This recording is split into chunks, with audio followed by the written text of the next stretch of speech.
In this tutorial, you're going to learn how to insert a row into a table. For that, we're going to use the insert into statement. Where are we going to insert this row? Into the customers table. So we type out the name of the table here, followed by the values clause. And here in parentheses, we supply the values for every column in this table. So back to our table definition, these are all the columns. First, we need to supply a value for the customer ID column. However, in this column, the auto increment attribute is enabled. And as I told you before, if we don't supply a value, MySQL will generate a unique value for us.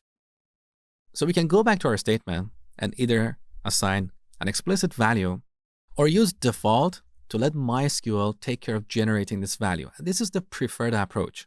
Because if you use an explicit value like 200, it is possible that you might have another customer with the same ID. So when you execute this statement, you're going to get an error because you cannot have duplicate values in this column. Every value should be unique. So here we're going to use the default keyword to let MySQL generate a unique value for the customer ID. Now, after that, we need to supply a value for the first name and last name columns. So let's say John Smith. Note that I have enclosed these values with quotes because as I told you before, in SQL, we should always enclose string and date values with quotes, either single or double quotes, okay? Now, what else? Back to our customers table. After the last name, we have the birth date. However, as you can see, this column is optional because this checkbox is not checked. So here we can use null or an explicit value. Null means the absence of a value. So back to our statement, we can type out a birth date like 1990, January 1st, or we could use the null keyword to leave out this value. Now in this demo, I'm going to use a valid date. Now to make this code cleaner and more readable, I'm going to break it up into multiple lines. That's better.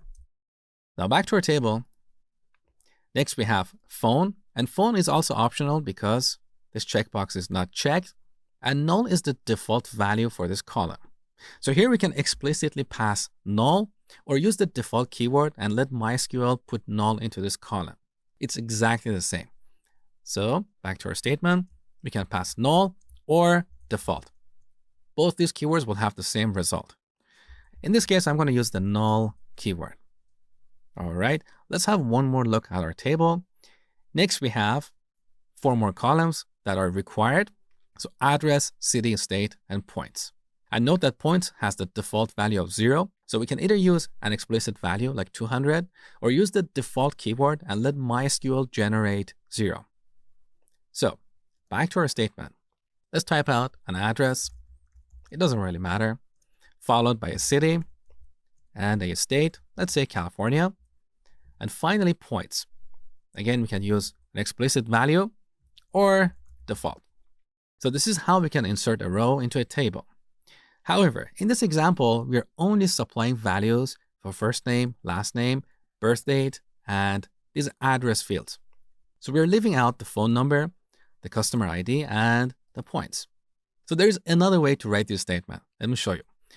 So after the table name, we can optionally supply the list of columns that we want to insert values into. In this case, first name, last name, birth date.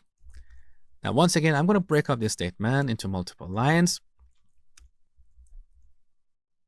So 3 more columns, address, city, and state. So these are the 6 columns that we're going to supply values for. With this change, we don't have to use these default or null values. We only supply values for these columns. So I'm going to remove default from here, then null, and finally this last default keyword.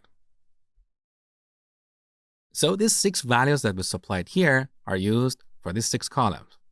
Now with this change, we can also reorder the columns. We don't have to list them in the same order that they are defined in the customers table. For example, we can put the last name first, and then obviously we should also swap the order of these values so we can list them in any orders. Now let's execute this statement. Now, if you look at the output window, down the bottom, you should see the statement followed by 1 rows affected. Unfortunately, I cannot resize this window to show you this message. But if you look down below, you can see that one record was affected, which basically means one record was inserted into this table. Now let's look at the data in the customers table. So the last row is the one that we inserted.